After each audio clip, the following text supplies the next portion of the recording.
Where does all this water come from? The answer to this question is rain. All the water we get comes from rain. When it rains, some water flows over the ground, giving rise to rivulets, streams, and rivers.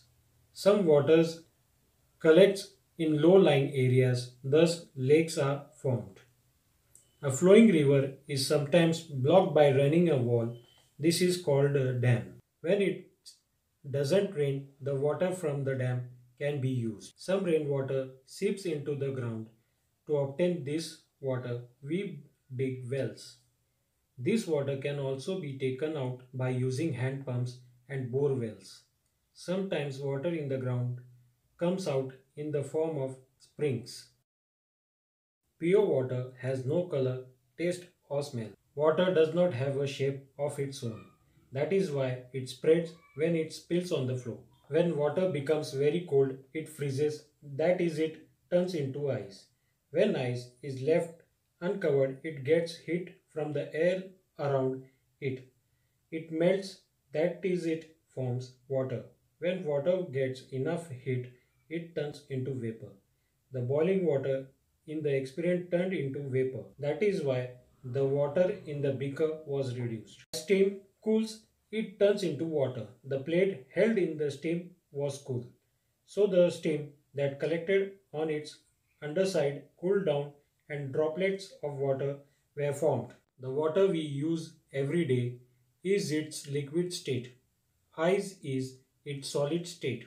Water vapor is the gaseous state of water. We need water if our body has to function properly. Water keeps our blood thin. Water helps to digest our food.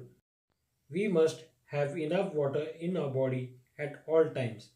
When there is a lack of water in our body, we get thirsty. Like us, other living things too need water. Wild animals also need water. They come to water hole in the forest when they are thirsty. So people too go there in order to sight the wild animals. People need water not only for drinking but also for cooking and cleaning. We need water for agriculture and industry as well. Water is very important in our lives. We water our potted plants. Farmers water the crops in their fields. We see that plants like animals need water. Bulrushes grow only in the water. We can try our best to grow them in soil, but they cannot survive there. The lotus, water, chestnut, and hyacinth are also plants that grow in water.